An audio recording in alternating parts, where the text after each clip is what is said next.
Good morning, everyone. Welcome to Admiral Markets, to the live Forex trading room on this 18th of December, Wednesday.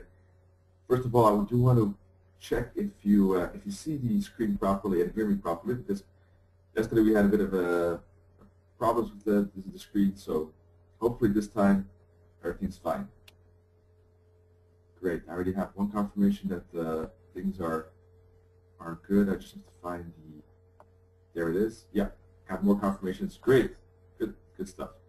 So, with that said, we can start the PowerPoint, of course, that we always go through. The risk disclaimer explaining that trading foreign exchange is considered high risk, just like all global financial markets, and may not be suitable for all investors. Please seek the advice of an independent financial advisor for more information on that. And this webinar is for educational purposes only. Alrighty.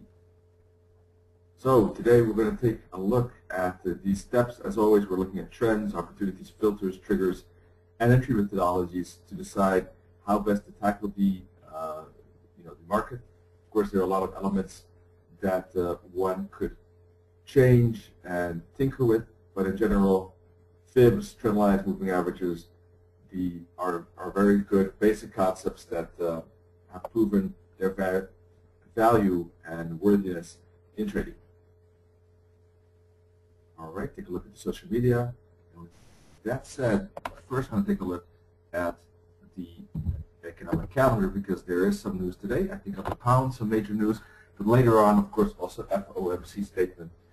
I do think that will be an interesting announcement, because it will probably have a good effect on the market, I would say normally anyhow, but today, especially maybe today with 2014 coming close by, and maybe some tapering expectations. Personally, I wouldn't expect it, but let's see.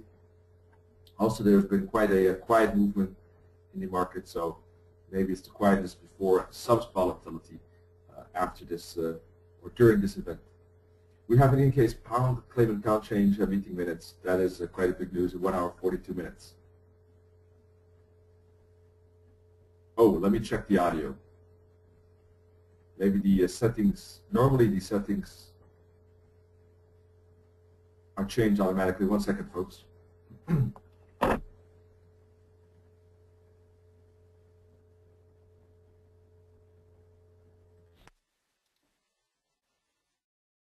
Now that should be better.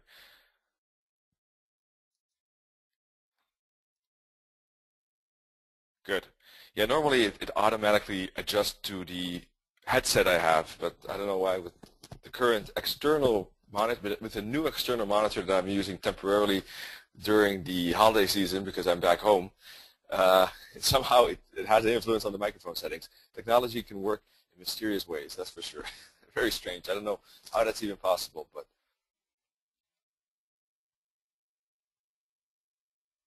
good. Thanks for that heads up there. So with that, of course, said, got to be careful with these news events. GDP on New Zealand as well. Alrighty.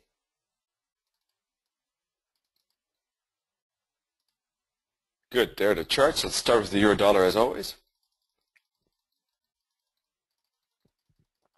I was just taking a look at the AUD New Zealand a bit more intensively prior to this webinar of ours. 1 hour chart.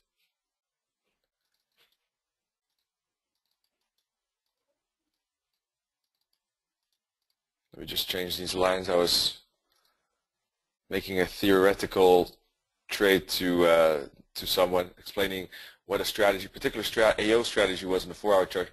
One strategy that I've also explained actually at Admiral Markets. You can find that in the video archive, by the way. If you like that 4 hour, I was explaining the 4 hour AO strategy to someone. That's why I had those lines on. If you want to know that strategy, you can go to education, go to webinars, then go to archive, and then it was one of the it was an intra-week webinar, and that was way back here. Let me take a look at it was somewhere pretty far back.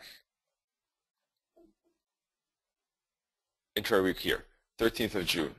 So if you want to know more about that particular AO strategy, awesome oscillator strategy, that video archive would explain, that video would explain more. Yesterday, of course, we were looking at the AOCCI and awesome accelerator oscillator because of the fact that we had an oscillator webinar. Let me see if today has a special theme. I forgot, to be honest. Let me take a look. Today, Fibonacci. So our core focus will be Fibonacci. We'll take a look at the Fibonacci levels and use those levels more frequently. All right. Now, I think most of you have been here quite regularly, so and have probably watched Fibonacci webinars that Toronto and I have presented. But if you have any questions, by all means, let me know, and we'll dive into the theory. But otherwise, I'll just assume that most of the Fibonacci elements you already know. So the euro dollar today, let me take off these accelerators. In fact, the euro dollar today is still stuck in no man's land, right? We have a top right close by at 138.30, still there. Price didn't move anywhere. In fact, perhaps some small ups and downs, but it's definitely oscillating between a tight zone as expected. Couldn't break this bottom at 137.20. Can't break this top. So what do we have then? We have a wedge. We can easily put lines at the tops and bottoms to give an idea of that wedge. Right? Now, not necessarily would I think that a break of the green or purple line would constitute a good breakout trade due to the lack of expected volatility in today's movement. Also, the break could happen during the news event or one of the news events, most likely FOMC, which means that price could move very fast, very impulsively. And it would be difficult to enter a trade like that due to the potential fast movement.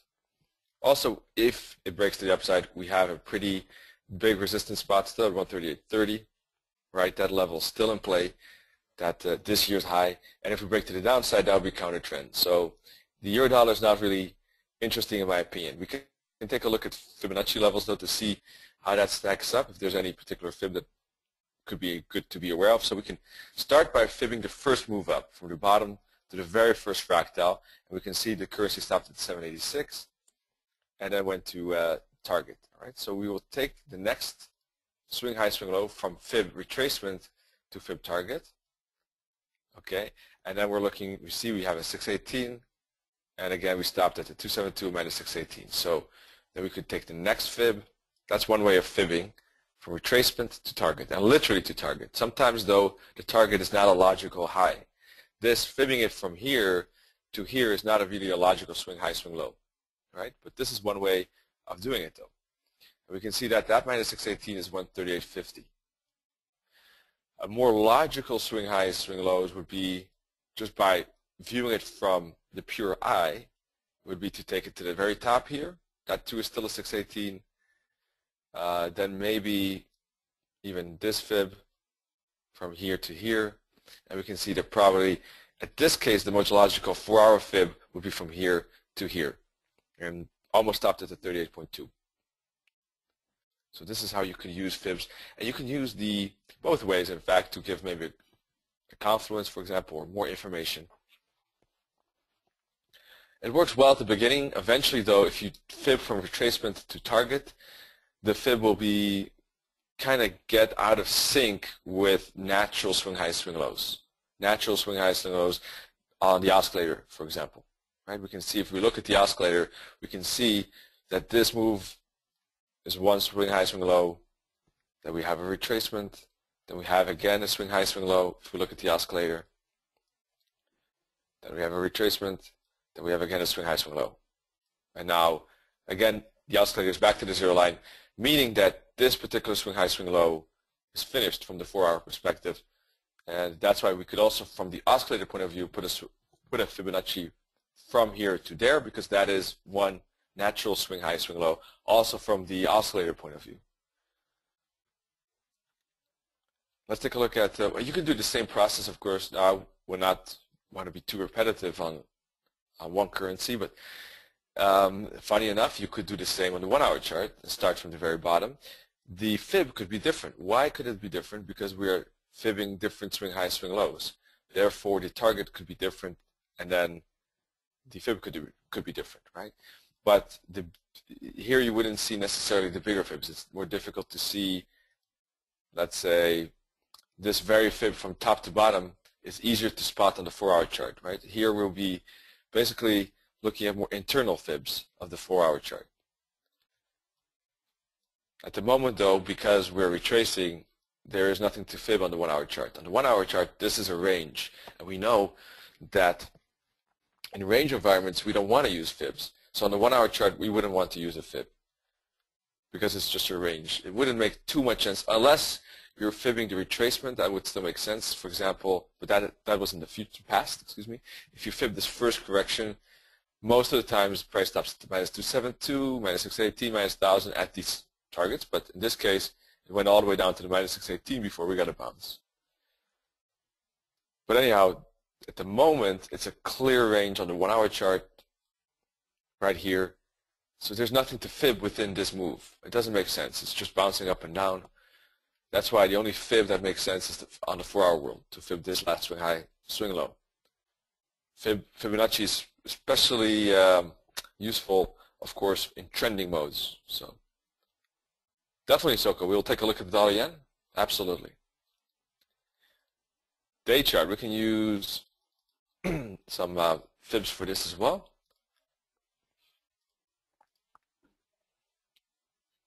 We can use, for example, this first move up. We stopped at the sorry, hit the wrong button there. Deleted the chart by accident. Good, back. So we can see if we use the, first of all, if we use the, let's use the retracement to target. You can see retracement to target. So let me scoot this one over now. You can see 786 up to target. So we have to scoot the next one over. And, well, basically we're right at the top. If this would be, if the 618 bounce were to go to target, then we know that 142.73 is the ultimate target, right? That 143 level, by the way, also ties in with a different fib. Guess what? Which one? This weekly chart, by the way, if you put a fib from very top here to bottom, 143 is 78.6. So there is, upon the break of this year's high, about 138.30, 143 is eventually the main target, as we can see. Now, of course, that will go with its ups and downs, surely, but that is the main target. So let me go back to the daily chart, though, for the moment.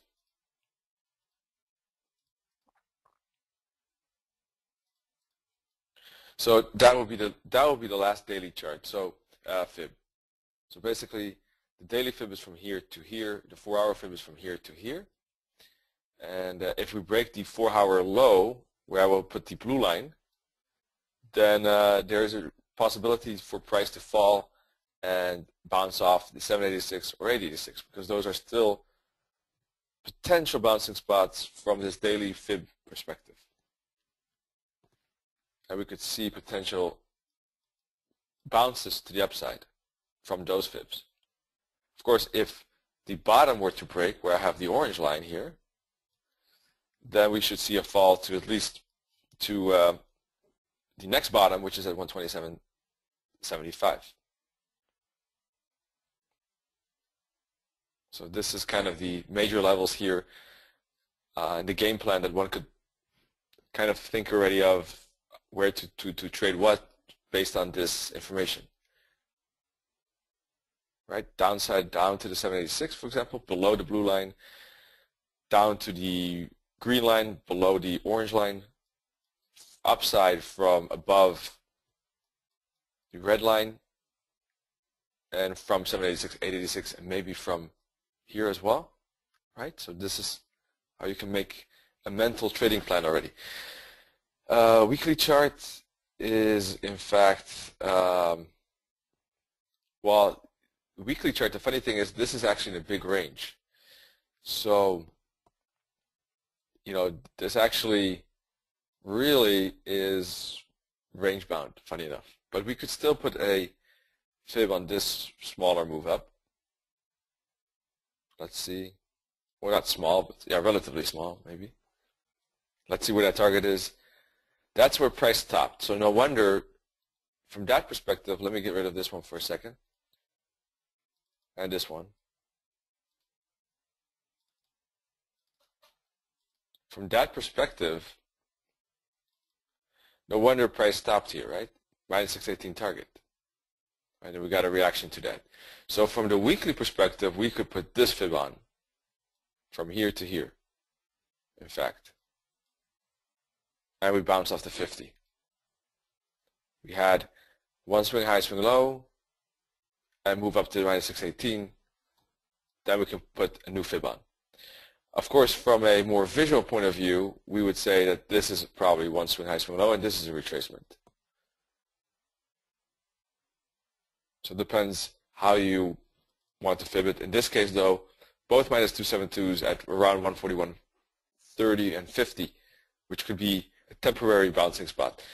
So anyhow, this is, I just want to fully show you how you can use all the fibs on all time frames. That for some of you that might be boring, but just want to give you at least one example of how you really can use Fibonacci on all time frames. And you might want to skip the ones where it's really ranging. Right? So if you look at this monthly, the monthly chart, it wouldn't make sense to put a fib at the moment because it's just chop here, right? The only thing that still would make sense is probably this fib here. Or let me take a look.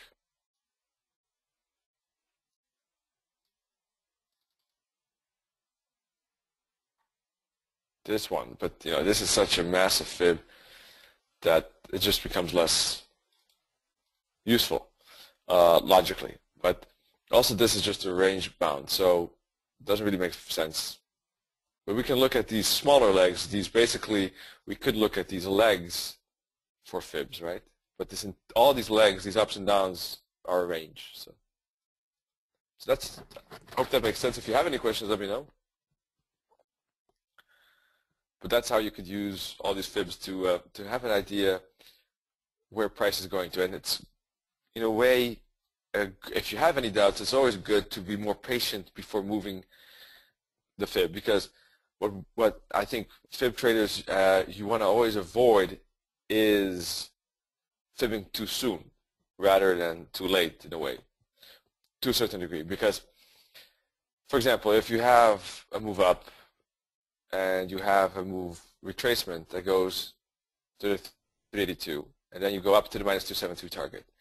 If people start to fib the 382 to minus 272 bounce, that fib could work. But often enough, it could also actually, you see a retracement back to the 50 fib before the price moves up again. If people were to use the blue fib, then the stop loss is below blue and gets taken out by a deeper retracement to 50 fib. That is the main reason for waiting, for letting price hit the minus 618 target before fibbing the next move. Because you avoid a shallow, a move up that is shallow, goes to a shallow fib target, and then retrace deeper. That is the logic, to defend oneself from a strategical point of view against this weakness. The other method for doing that you don't get caught fibbing a small leg, a small swing high, and then price retracing deeper, and still continuing our way. Another method to do that is also the oscillator, as I said. Looking for clear movements to the zero line would identify that this particular move is finished. And we, instead of, for example, placing the fib on this very last piece, like this, for example, you can see that would be a loss. If one starts to buy the 618 here, you see that? This very last piece, if you put the fib on this very last piece, price just blows through it. That could happen. People, why not? This is moving up. You can, people might think, anyone could think, why not put the fib on this last fractal to fractal, and it could be an easy fib on the 1 hour chart. Easily done, right? So these kind of things we need to avoid. And it's, one thing is waiting for targets to be hit, but the other thing is looking at the oscillator, looking for divergence. Is there, on this 1 hour chart, is there divergence between these tops? If so, then price could be in for a bigger retracement. When we could expect a bigger retracement, we want to avoid fibbing the last piece, and you want to expand the fib to the swing high, swing low of 1 time frame higher, and that's where you see it stopped at 618.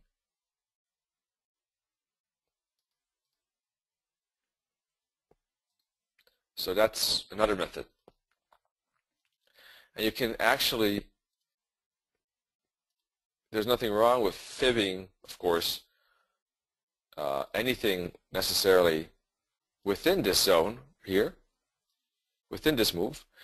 All we have to be realistic about is that if you zoom in, let me put 2 purple lines there, pigment lines, and let's zoom into the 1 hour chart there. Just a quick extra explanation, I hope you don't mind.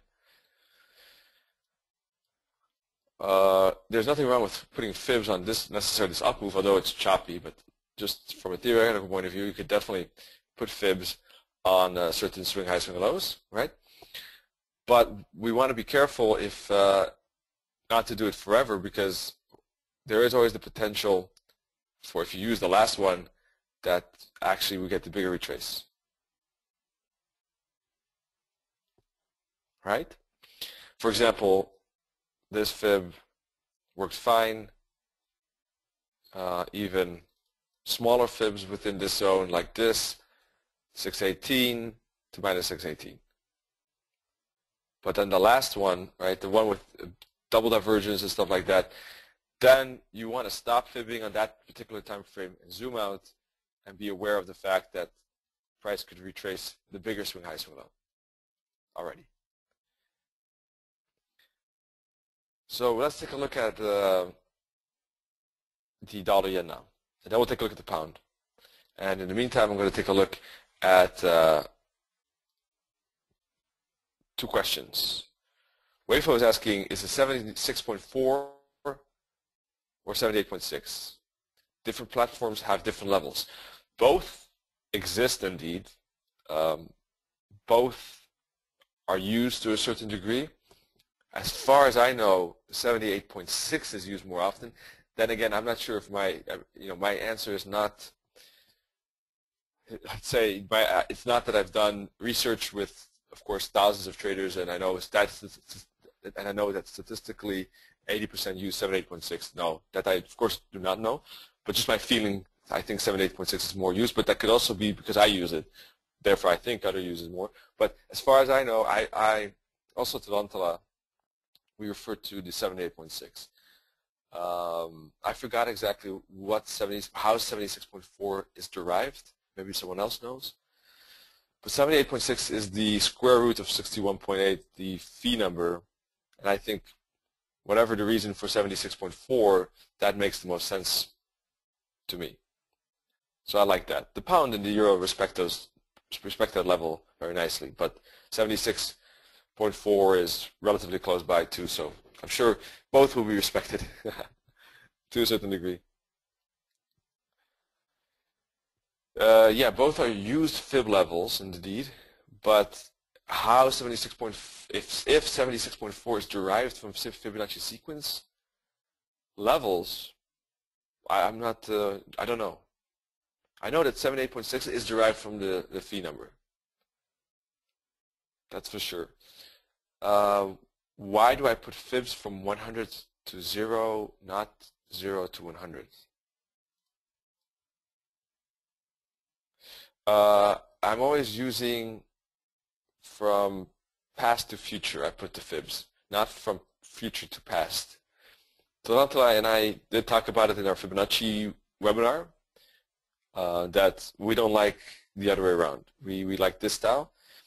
For us, it's more logical because if you look at a move, let's look at this. We put a fib from left to right, from top to bottom, when we expect that price is retracing back to support from our upside. Because I want to know where the 61.8, 78.6 is for that upside continuation. And then I put minus numbers for targets here. If it would be the other way around, then it would be like this.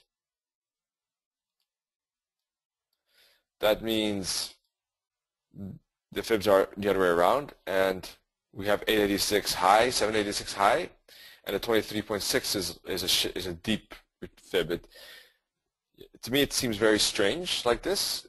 It doesn't make any sense to me to view charts like this. But there are people who do it like that. But because I've always used it the other way around, this seems very awkward to me. Because to me, 786 and 886 fibs are deep Fibonacci fibs.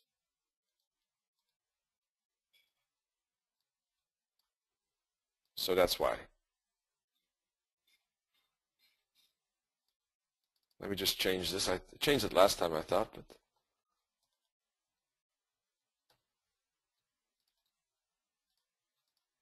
good. So that's why. Dollar yen. Dollar yen is definitely in a big trend, so we would have tons of fibs here, and really to a certain degree, although one could really specialize in fibs a lot and really focus them on tremendously on every pair, on multiple time frames. But how I do it normally is I just use an occasional fib or two that I find the most interesting. So I don't go through this whole process on all currency pairs for my own trading. I just discretionally use the fibs when I want to. But there are traders definitely who use fibs intensively and almost solely base their strategies on fibs, sometimes to the degree that they only use fibs. Personally, I wouldn't recommend that because I think that if one only uses fibs, that a trader gets lost in direction. Which direction do you trade it really eventually? Because there are fibs everywhere. You could do retracement fibs, continuation fibs, and I think the sense of direction gets lost. So my primary focus is always on trend, then looking for opportunity, some pullback within the trend, for example, then looking for filters, and then looking for the trigger, right? And then I use, for example, fibs to identify support and resistance, maybe to use it as a filter because we're close to a big fib level, so I wouldn't take a long right into a potential resistance, for example. That's how I could use fibs, or as a potential target when I enter trades. So I don't go that intensively with fibs, but I always use it, but not as intensive. And I always focus on trends as well, as you know, probably. So, but especially, of course, anyhow, especially in a trend like this, Fibonacci, we will have lots of targets that are potentially here. And that's, of course, great. The retracements will work nicely because we are in such a trending mode. And that's, of course, the optimum time to use fibs. Now, before I continue with the dollar yen, let me just take a look at Richard's question here. Should we price meet the fibs? Not sure if I fully understand it, in fact. Should it be price meet the fibs? Maybe the next question helps me. You are fibbing 1% of the impulse move. Let's see.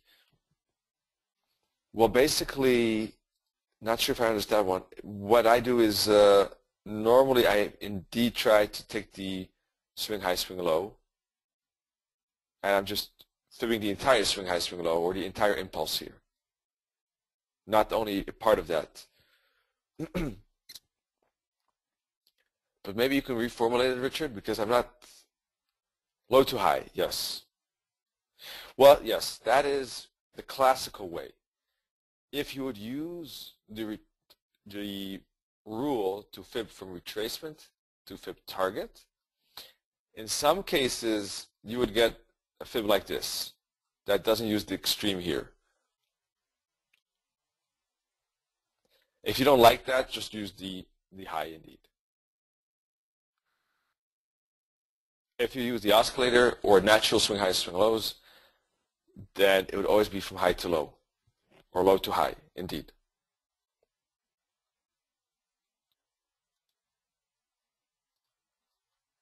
Alrighty. Dollar yen, obvious uptrend, but right at resistance, this daily top and yearly high or monthly top not broken as yet. We did poke through it, but nothing more than 17 pips, which is like double top. According to the Handbook of Technical Analysis, I think anything within 15 I thought it was, but it was a while back since I read that, so last time I read it. So maybe it's 20 or 30, but I thought it was 15. Does anyone know? Well, anyhow, within a 15 to 30 pip within the top, right? So if price only breaks the top or bottom by 15 to 30 pips, then it's not considered a break and considered an equal level to that top. So if, for example, price breaks a top by 2 pips, that is not a break as yet, officially. So this one does not qualify as a full-fledged break. We did attempt to break through it, but we didn't succeed yet. No close, no daily close, no 4-hour candles above that level. Just a few 15-minute candles. That's not enough. But in the meantime, we are back at potential support, just like these retracements, right? These retracements saw continuations to the upside. The previous two did, at least. Sorry for that horrible drawing, but you know what I mean. So this could happen too as well right now, potentially. But maybe not because of the big resistance. And we do retrace lower at first. If we do retrace lower, 101.60 could be support. As I said yesterday, this 102.12 could be support. Actually bounced earlier than that. Those should be support levels. We can also easily put a channel like this, and either we're at the bottom or we're kind of poking through it. But in any case, this is still support. If we break below that, maybe the trend is changing. If the trend is powerful enough to break through the red resistance, then we can expect trend continuation to the upside on the dollar yen. What to wait for or how to trade it? Well, one way is it's potentially trading a breakout above this resistance line, something like that, for an upside break to challenge these tops again. Downside is I wouldn't touch it because it's still a counter trend move. Plus, we have support close by, so not that interesting in my opinion.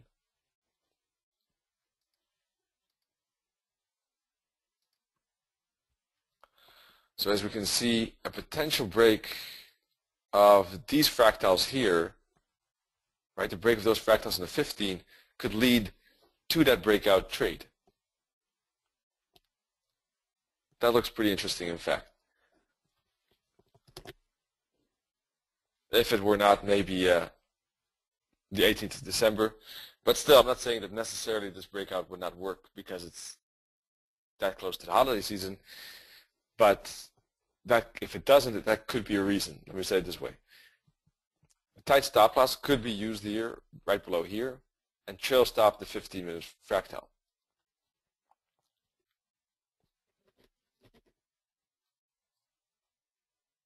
Because we don't want to expose this particular idea to a move up, bounce, and then failure for a bigger retracement. That's something that, you know, at all costs you want to avoid at all costs in this particular scenario, probably in all scenarios, but maybe primarily even more so today.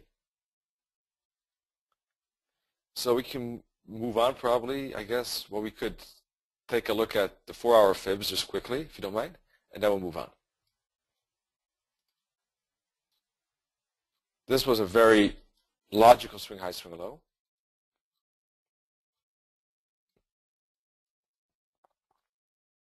We hit the target here, then here, and still continued.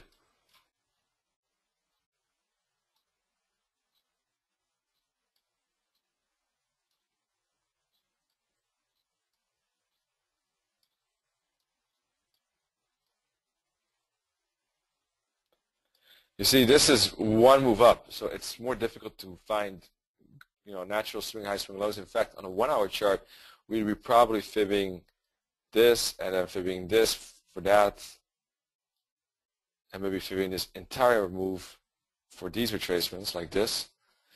When it becomes such a one-directional movement, it becomes a bit more difficult to establish the clear swing highs, swing lows. We would have to probably zoom into a lower time frame to do that.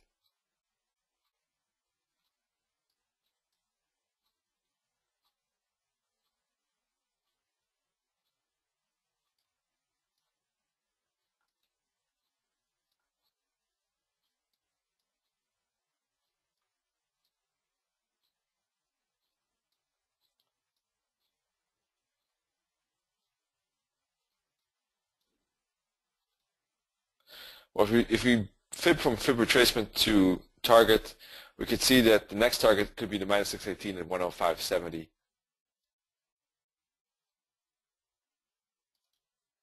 But probably more important in any case is actually this weekly fib. Because if you put a fib on this entire weekly up move, price, where did it stop? At the 38.2.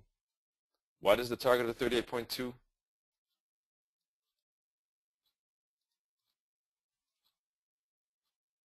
111.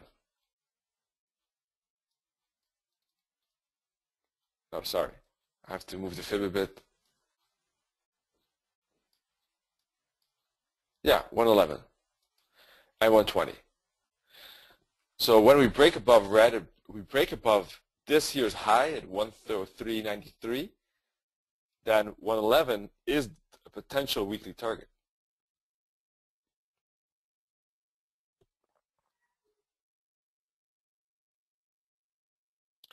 I got a few questions about fib extensions, so let's talk about that. Richard asked, what about fib extensions? And Weifo is asking, when it is more appropriate to use fib extensions as a target versus fib expansions as a target. Let me think. I am a bit confused because with fib extensions, what do you mean? You mean the fib, like the fib targets I use?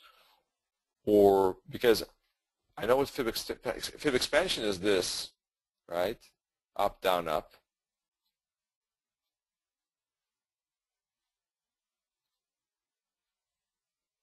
Okay, gotcha. And fib extensions are the targets I'm using now. Okay, cool.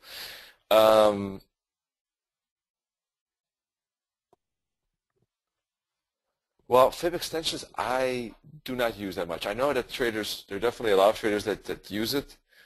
I'm not saying, but because I like these targets so much, I use them less. I do use them for wave count sometimes because it's nicely plotted and it makes the chart neater to watch. And it's easier for the chart to be visually watched when making screenshots. But personally, I use fib targets indeed because they have always worked for me, and I've gotten so accustomed to them that why change a winning team is an expression in a way, right? So why change a winning tool kind of was basically the thought. So I know them in theory, but I don't know really the practical application of it. Probably many times the levels are similar, I would say. I've noticed. If there's a case where it's more appropriate, good question. I think you could use probably both at all times, I would say. I would have to think about it. I don't have really a direct answer at the moment at the top of my head. If there's a particular situation where one would be better than the other. No.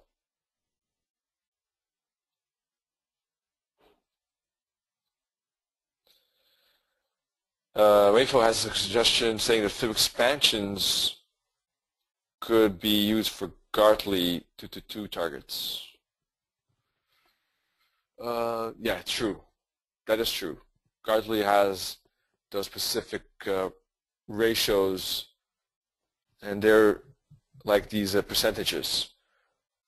Good point. Yeah, for Gartley, that would be a very good example, and perfect example that makes a lot of sense.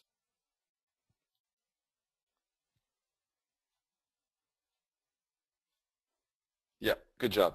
So for Gartley, that because those rules are referring to those levels, that would make sense indeed. But because I'm not a big Gartley pattern user, I don't really practically don't bump into that much.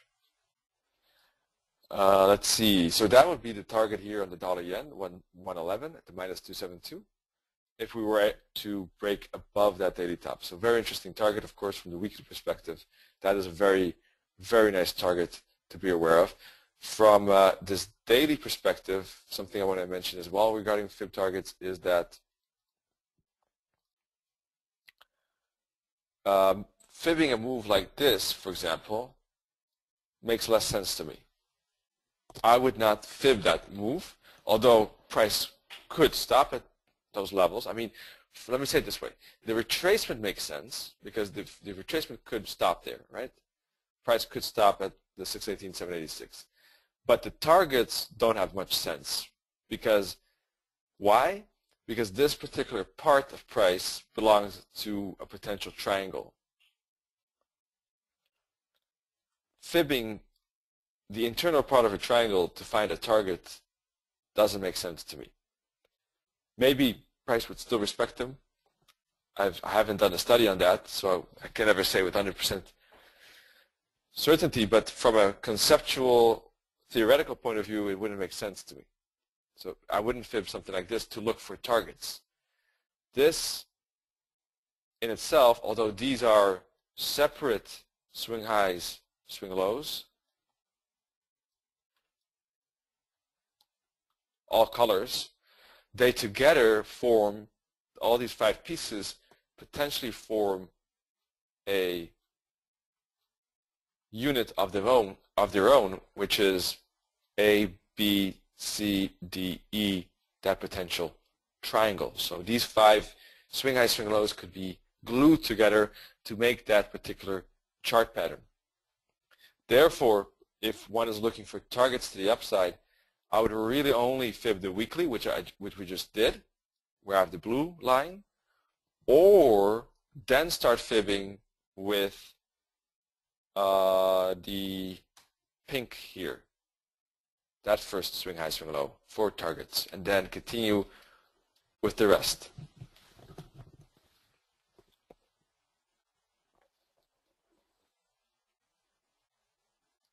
All right.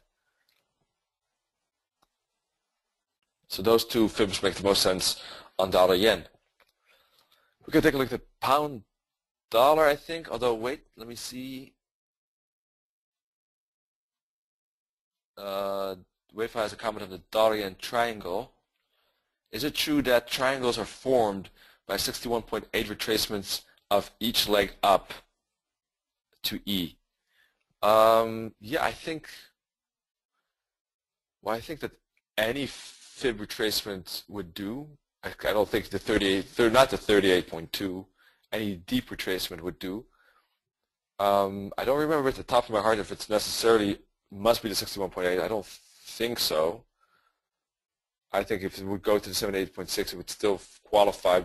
Right here, it went to the 78.6, for example. And as long as we have that contracting formation, I would say it should be fine. 61.8 maybe is the most used fib, but here we can see 780.6. Let's take a look.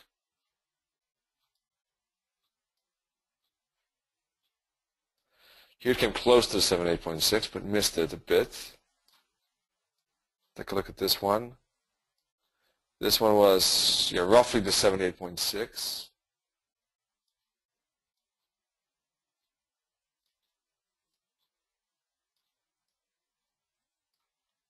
And this one also 78.6. Or maybe even the 886. So relatively, this triangle had deeper retracements. But I'm sure there are also many examples with 61.8 or even some with 88.6. I would think, right? At the top of my head, we can hunt for certain examples. Maybe we can find one on the pound dollar. But indeed, good job, WIFO, regarding the end of the triangle. I was also looking for the end of the triangle here. And one of the things that I was looking for and doing live in the wave count, by the way, so not in retrospect, but really forward-looking, was I said if there's a 5-wave here, then an ABC deep back for more upside is likely. And that's what happened. We had 5 waves here, and you can really use that info for good trading decisions. Here, the end of wave E was likely. Wave 1, wave 2, deep pullback for more.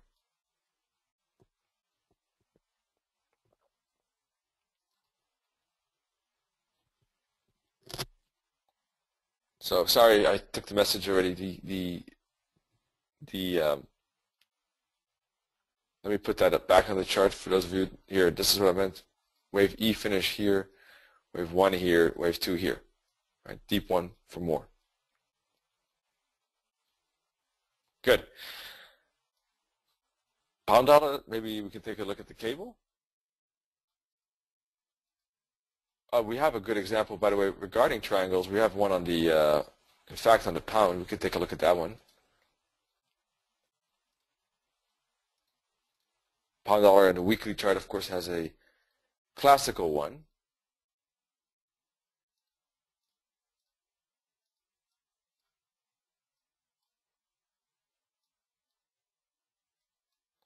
Let's take a look.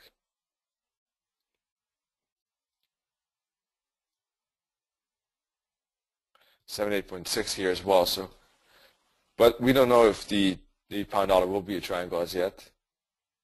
886. Because why do we not know? Because actually price is now breaking above that triangle. So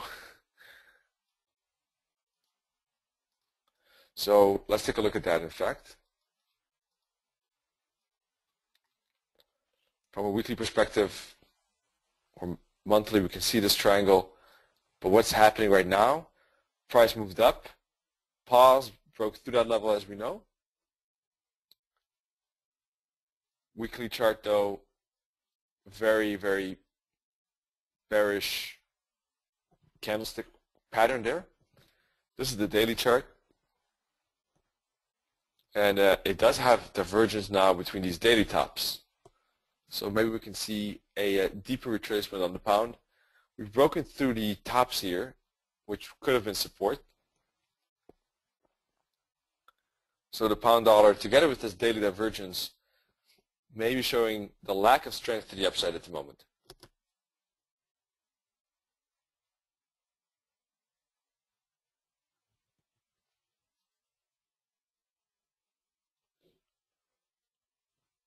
We never know, though, because it could also, we can see a blue line here. What is that blue line? That's actually a weekly trend line that was broken. And maybe price is looking back to that. So it could still be a bouncing spot. I would still be careful. That's probably the last inch I would want to give the pound for potential rebound to the upside. But if it does bounce here, it could be still a valid continuation, right? And we could see maybe price head over to, let's say, 165 at first, but maybe even up to 167.50.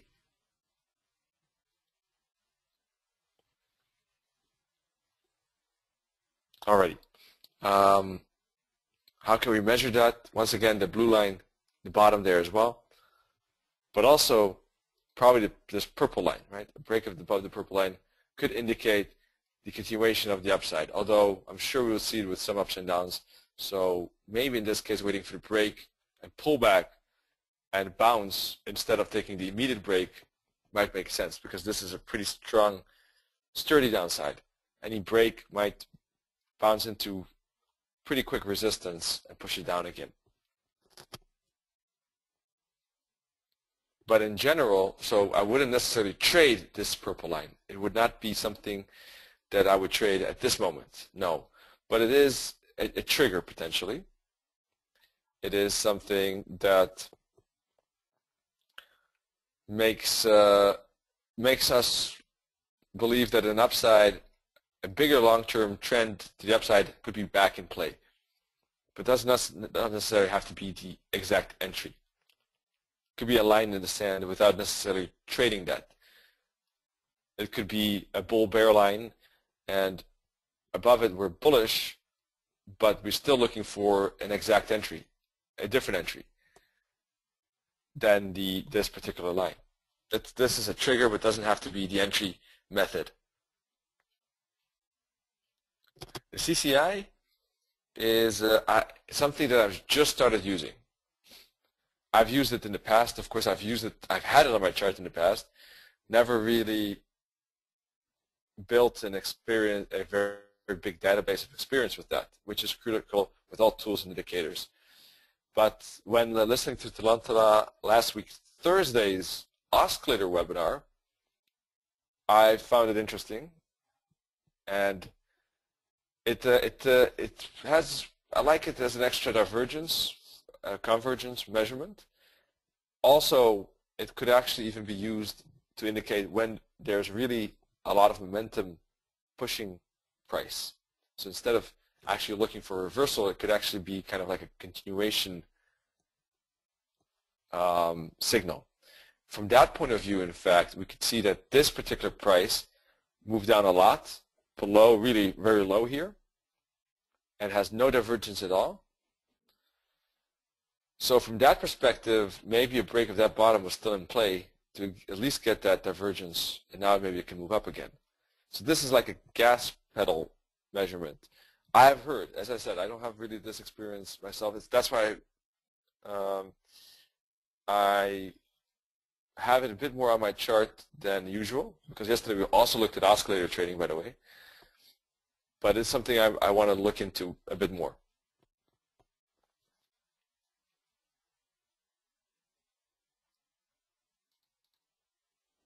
What are the fibs here?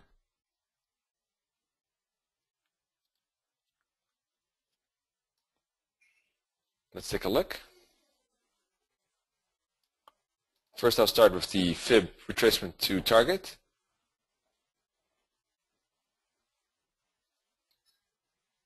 That fib is this one, roughly speaking, stopped at the 618. But if we just use maybe natural swing highs, swing lows, then it's difficult to say what is the best fib here, in fact.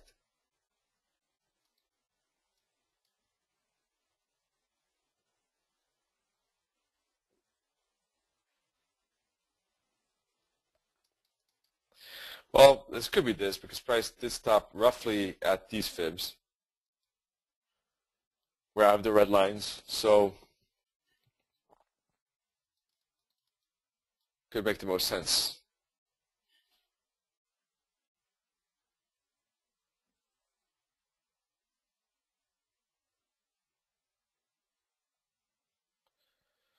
We also could put easily fib retracements here, though, and we can see that those targets are being used as well. That's how, of course, fibs can be used as well for retracements, for bigger, basically as an indication how far a retracement could go, potentially. Right, if we look at the, let me take off this 4-hour one.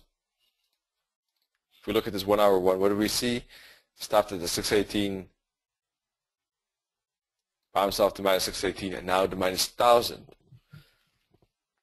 Not necessarily maybe the best idea to trade this 618, unless significant experience in knowing when to do that, but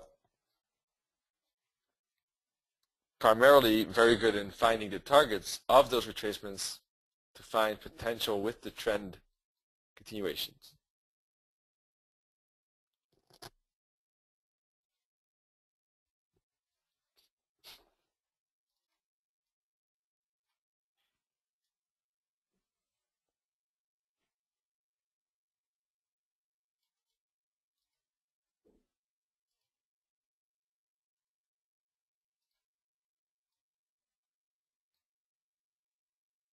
even on a smaller time frame, we can see price going to target by fibbing the very first move from fractal to fractal. But if you take this one, it's also possible, of course, from swing high, swing low to swing high. And then we went to the minus 272.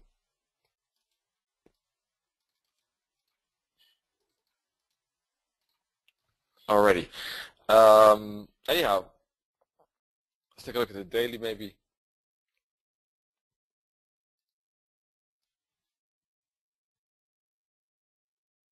Here we can see price stopped at the 50 fib. After this swing high, swing low, what is the target? The first target, minus 272. That's exactly where price stopped. What will be the next one? Right at the next red line, minus 618.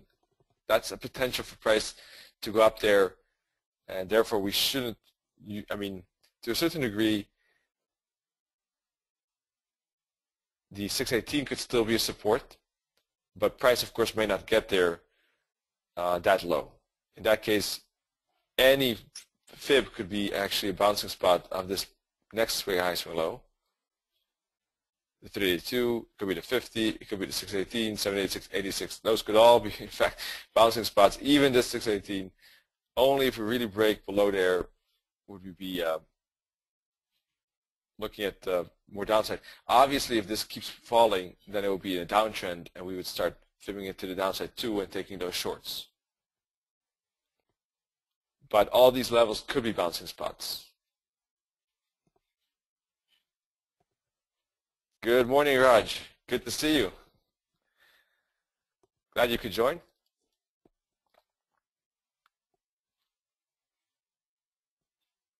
Hope everything's going fine. We're looking at Fibs today. And looking at the pound to be exact. Looking at the last swing high, swing low here.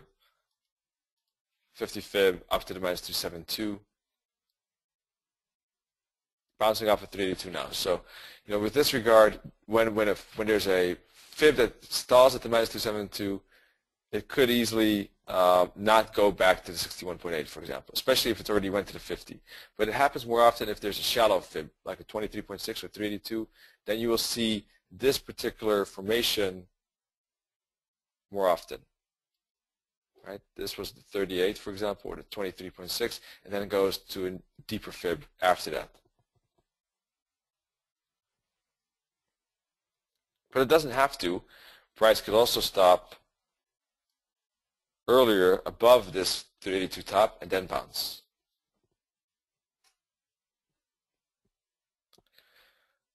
If that happens though, right, if price bounces above this top, usually it happens either from a deep fib or from a shallow fib, in my experience. In these cases, the 50 and 618 seem to be less, kind of roughly speaking, less valuable. So usually speaking, either we go to fib and kind of keep breaking out up to the minus 618 and only stop temporarily at the minus 272, or we really stop dead at the minus 272 right at that point and then correct deeper before finding support. Those seem the most likely scenarios, not really in between. So that's from that perspective. Although price could stop there, I'm not saying. From that perspective, if we put a fib on the entire up move, price stopped at 38.2, that could be a bouncing spot for that move up to the minus 618.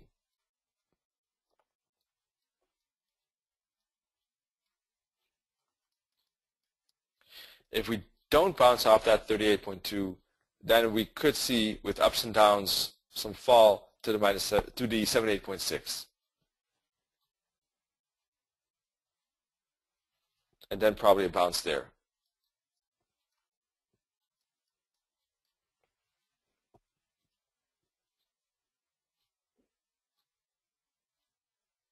So that wraps up the cable, I guess.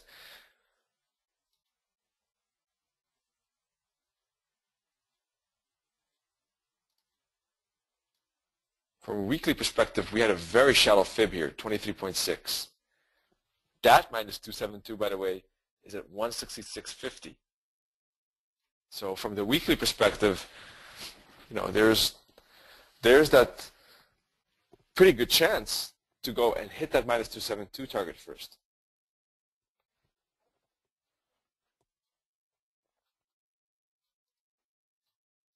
So that fuels the thinking that a break above the purple could see the breakout continuation to the upside on the pound dollar.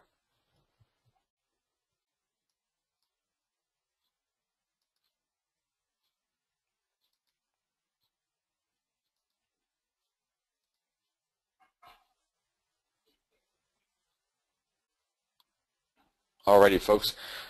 Any suggestions, any preferences regarding a currency, maybe, from your side? Raj, do you have any one particular pair you have in mind?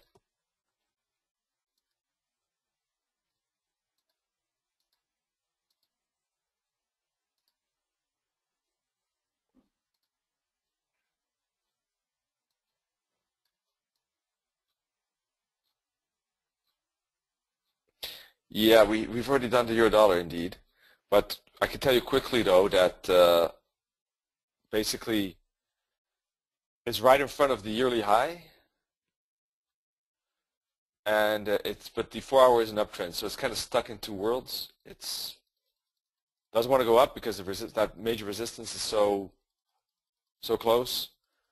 Doesn't want to go down because the lower time frames are in an uptrend.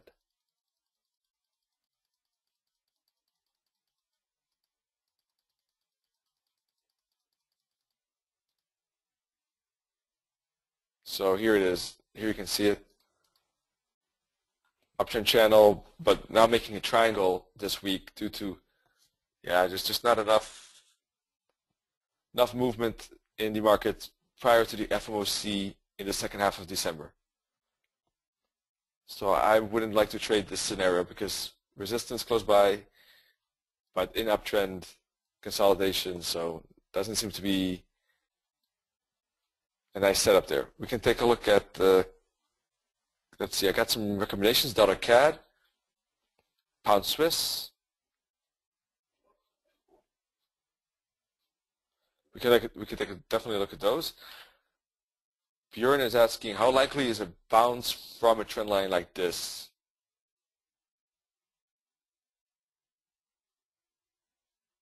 A bounce from a trend line. Which trend line, Bjorn? The weekly trend line, you mean? Maybe on this euro dollar, this purple one? Is that the one you mean?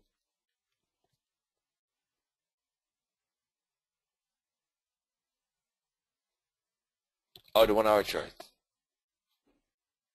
Okay, I see what you mean. Yeah, in this type of environment, trying to find reversal trades when price exaggerates a bit, like here, it goes close to, finding support resistance, are better trades than looking for breakouts indeed, in a way, I think, because they will probably not happen, those breakouts. If they do, probably during FOMC, and if they do before that, how sustainable will the breakout be? So yeah, that's a good observation. So let me take a look at the dollar CAD. The dollar yen, by the way, Raj, it's right at the yearly high as well. It's an uptrend, but it too is right in front of resistance. So there is a smaller break trade possible, but only with a limited target of 103.70, because otherwise then we're bumping into that yearly high again, that resistance.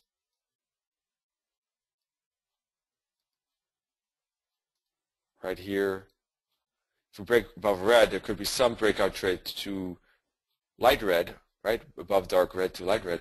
But really what we need is a break above these red lines so that we know that the break is prevalent indeed. Yeah, sure. Good job, Raj. Yeah. So once that happens, then we can have a move to 111 maybe. or at least 105.70 is one of the Fib targets I remember off the top of my head. And 111 is the big Fib target. So dollar CAD. Not my favorite currency, just like the euro pound, but does make deep retracements, that's true.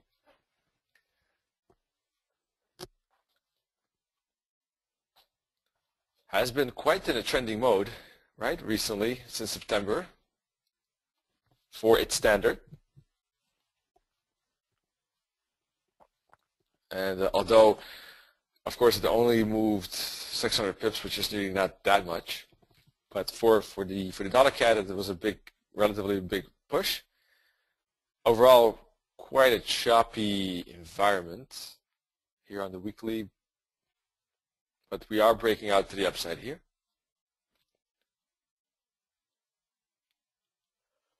And the daily chart, let's take a look. Maybe even the weekly would be better.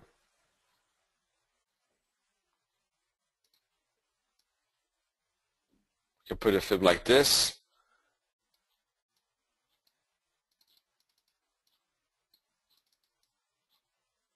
Then like this.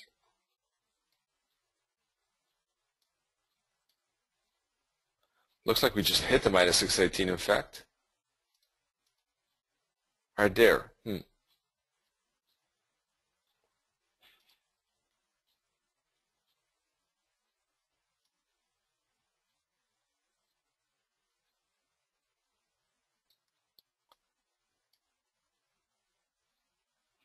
That could be a new weekly fib potentially. Let's take a look at the daily charts.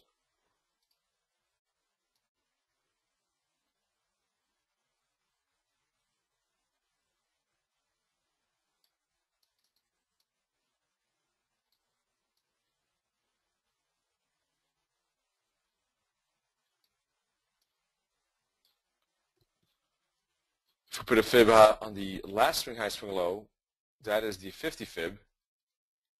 We bounce off the 50 fib here, right? If we put on this last swing high, swing low on this daily, that could be a bouncing spot indeed. We are in a trending mode, so this could be a level where price could continue. Does have indeed, as Raj says, a certain chart pattern that we could maybe observe like this. The entire corrective pattern could look like a bull flag indeed, which would be a continuation signal, of course, for impulse correction continuation. And that definitely might happen after bounce off the 50 fib and moving averages. However, yeah, it is, for me, it's a difficult currency pair somehow. I don't know. Maybe due to the large shoppiness, like this. If you look at this monthly chart, if you look at this, there's really little direction. In that regard, maybe, just maybe, this is a first corrective leg, and we go up to, for example, the minus 372 at 110, and then maybe to 114. That's something that could happen. We would still need to break above, or fully break above 106, in fact. Have we done that? Oh, a bit. Here we broke a bit out, but I guess we would need another break to really break fully through the this top to get to these targets. But looking at the fact that we do have an impulse correction and this is pushing up, that could happen.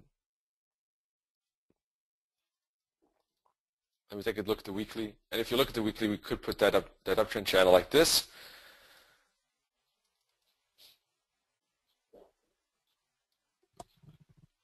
And we might keep doing that, right? This uptrend channel.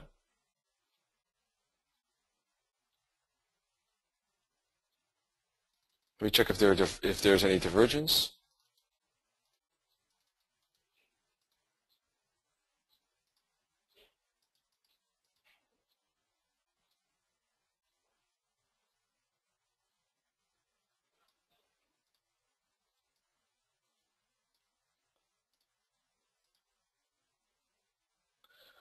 Maybe a bit between these tops indeed. So who knows, maybe we'll go back to the long-term moving averages again, because if you look at the dollar CAD daily, the long-term moving averages acting as resistance first, then support, support, support, support, support, support. Maybe again the dollar CAD will make a deep retracement down to the long-term moving averages and bounce again. Here too we had similar patterns, and we fell down and then up again. So I guess lines in the sand are the bottom of this blue line, right, where we should see a bounce. These bottoms here, if we don't bounce there, we might retrace deeper.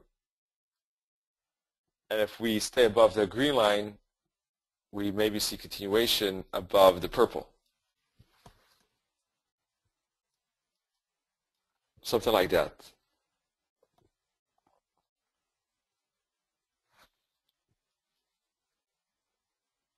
So we're in bullish territory as long as we stay above 105.60. If we break above, below 105.60, we're breaking also the long-term moving averages of the 4-hour chart, and therefore we might have a chance to move below the 50 all the way down to test these bottoms again, and this daily long-term moving average at 104.10.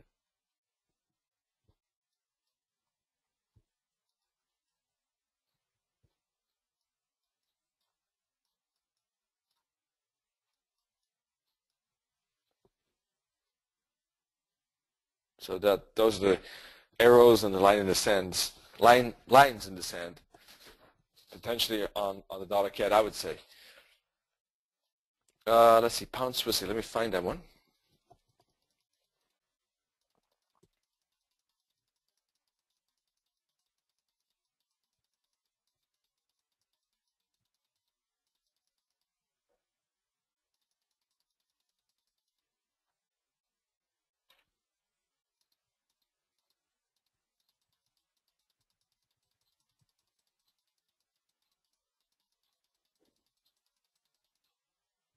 Ah, I was scrolling for nothing. I actually have to. Sorry about that. It's probably just better to open a new one, I guess.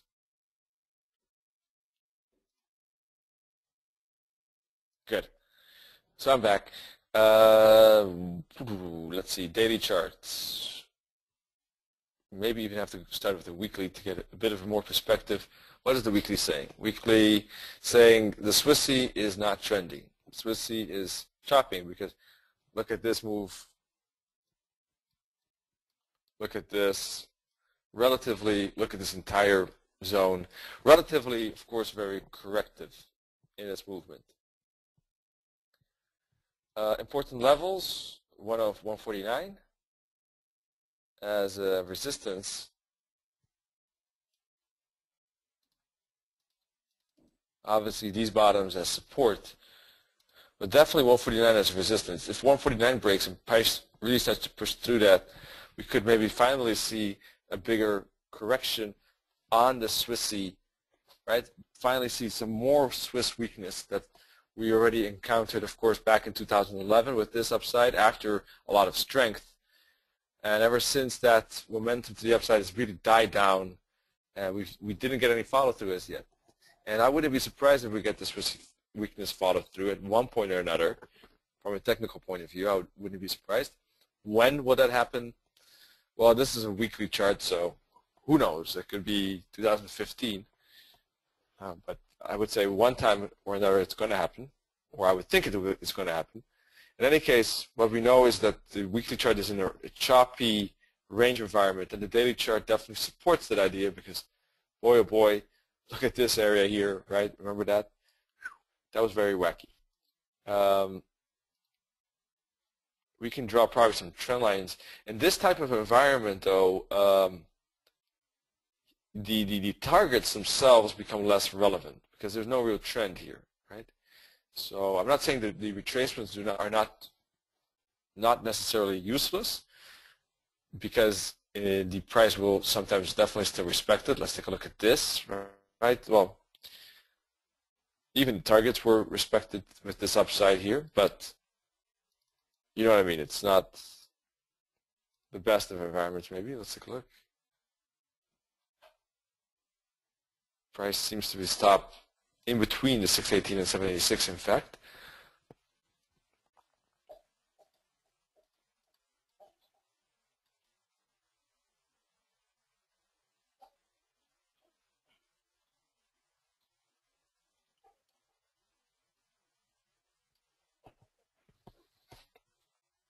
Let me take a look at the 4-hour. Maybe there's more information or easier to see something there. 4-hour, we see a recent downtrend though here. This is definitely a trend. And it is breaking through a daily support line like this. But is right at support as well, a horizontal support. But this is definitely a trending mode. Let's put Fibs on that one then.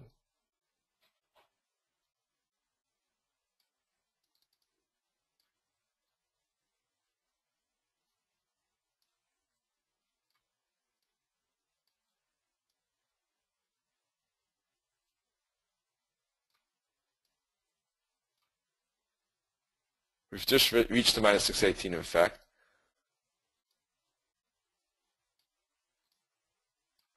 Which means if we fib the last breakout from the top prior to the breakout to the immediate bottom, then the 50, the 618 could be fibs, even the 382. All these fibs are resistance, potential resistance spots. Right, knowing the pound, it does tend to hook back deep, so maybe a hook back to the broken trend line, and these fibs for continuation is possible.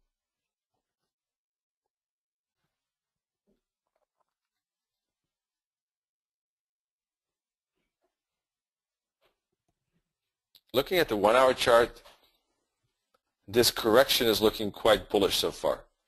This move up has blasted away without stopping. Look at this move up, also quite aggressive. It got follow through. To what point? Let's put a fib on this. And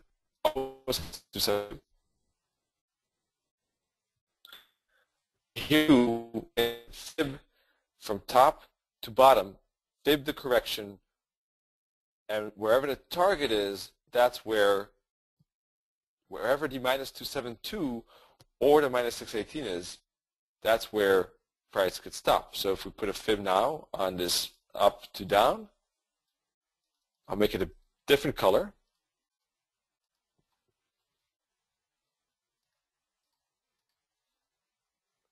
Well, we don't know if price stops there, but let's say price stops here.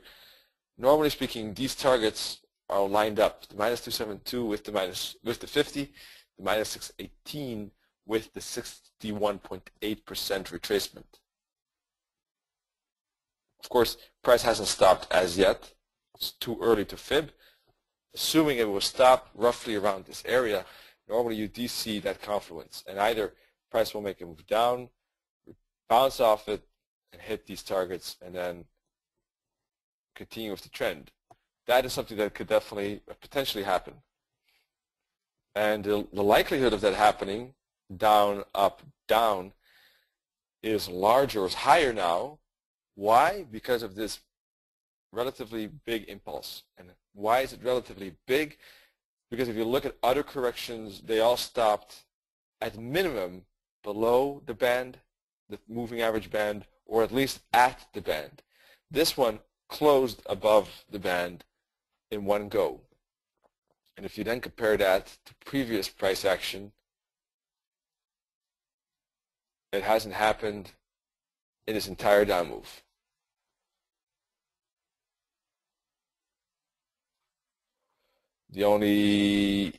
Even this one had, this down move was actually an extension of the previous down move, not the first move down.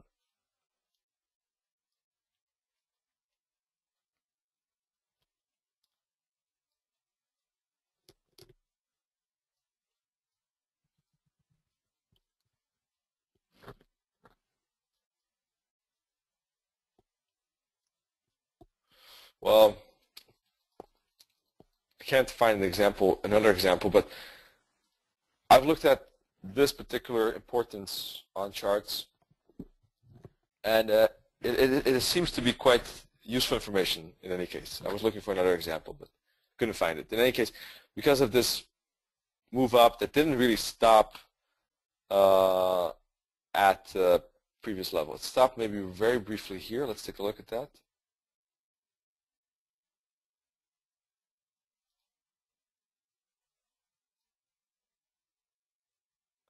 Not really, because yeah. If anything, it stopped at the 23.6. I don't know. I think this is still one fluid move up.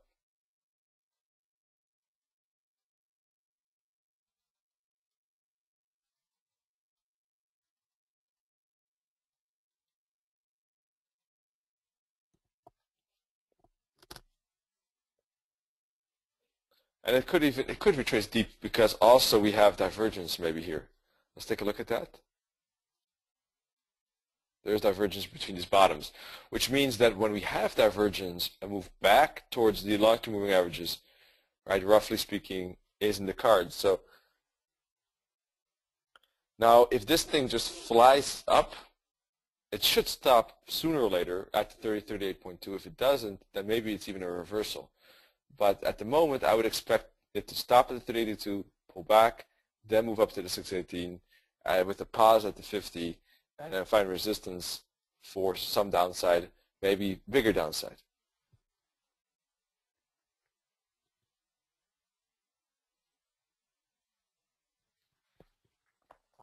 So I guess we're getting close to the end of the webinar.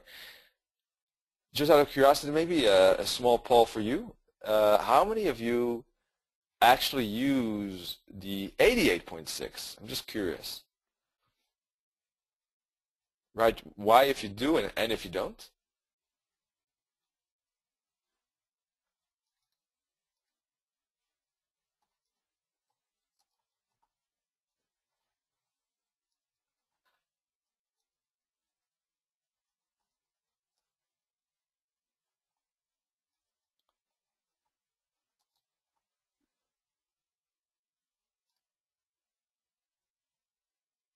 Danielle, I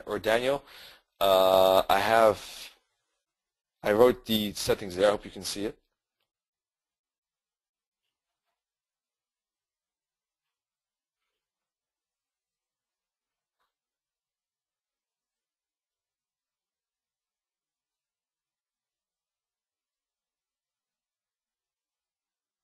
So I got some.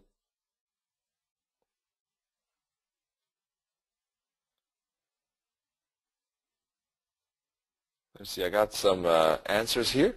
That's very cool. Thank you. I'll make a summary of it. So basically, I got 1, 2, 3, 4 people who use it.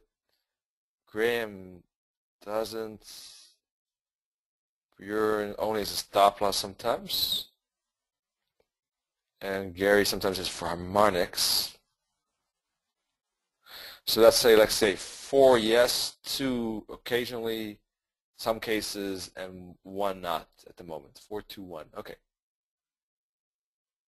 And some additional comments. It's the last stand before a complete retracement, and because if it's touched if price touches the 886, the likelihood of full retracement is bigger. Cool. Alrighty, good stuff. Yeah, I agree about the last stand. Yeah, I mean, all of it makes sense. It all depends what we want to use. I was just curious. Of course, there's no right or wrong at all, by the way. But what I like about it is indeed it is often still a bouncing spot. Let's say in a deeper retracement, especially the pound and euro, like those levels. It could definitely be a level that's used. So yeah, it's something that I personally wouldn't want to miss on the charts, but because I think it is quite often respected indeed. So, but it depends also how often and how one uses the charts. If the Fib retracement is in fact indeed more usable for trends, most of the time, of course, the trends have shallower Fib levels, except when you're in a wave 1-2 situation, then you'll get deeper ones. besides that, the 886 is mostly used in more corrective environments.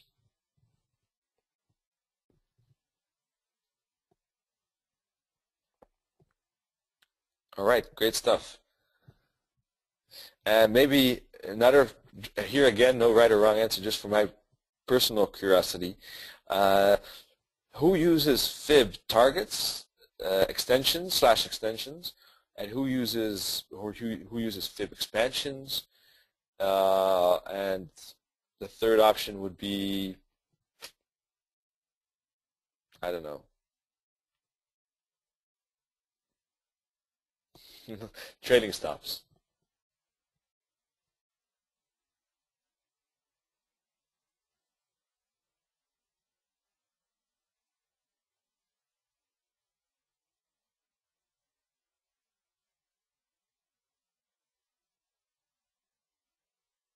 Who uses other maybe types of targets instead of Fibs? I do too, in fact. I also look at support and resistance for potential target, right? Because a higher level top or bottom will not necessarily break. Price will not be able to break through it, so we might not get to that Fib target necessarily. But if there's no bigger support or resistance in the way, then the Fib target would be my primary tool. But I also sometimes use trail stops, fractals then. I use fractals then for trail stops. Let's see the answers. I got one expansion, 3 targets probably, two expansions, 3 targets, and 1 both.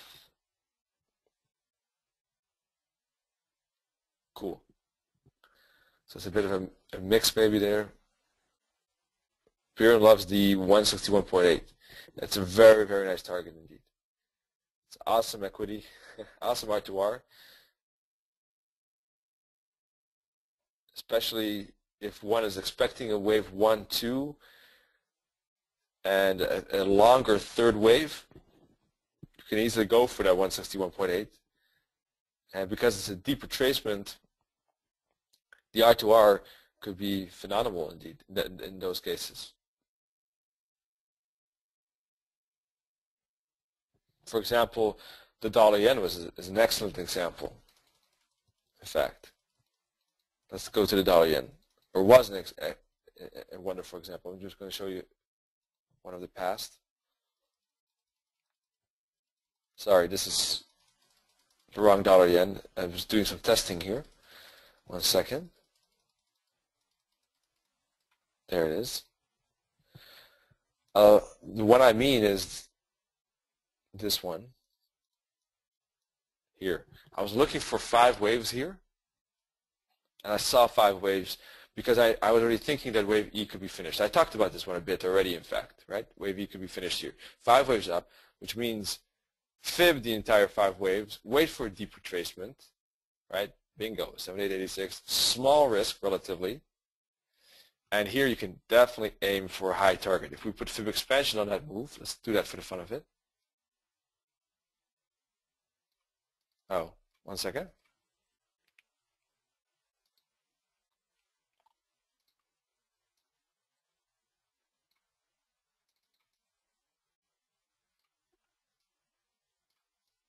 All right, goes easily to the 161.8, right? No problem. But in fact, if we look at the fib targets, it goes all the way to the minus 60.8. So you can see what a potential it has, just a stop loss, if you use the 78.6 of about 60 pips, 55. But if you aim for the minus 618, you got to hold it for a while, but it does give 580 reward. So it's about a 10.5 R2R, right, to 1.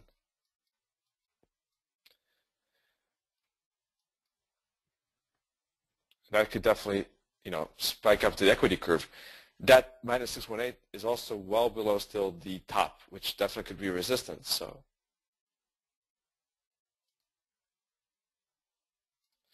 most cases, though, that's part of something I would have to work on, is the patience to really wait for such a big target.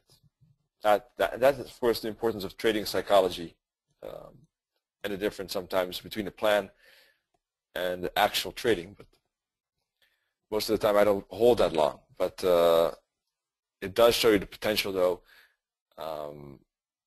with deep retracements to and longer targets, like Björn is talking about. Well, I guess that wraps it up.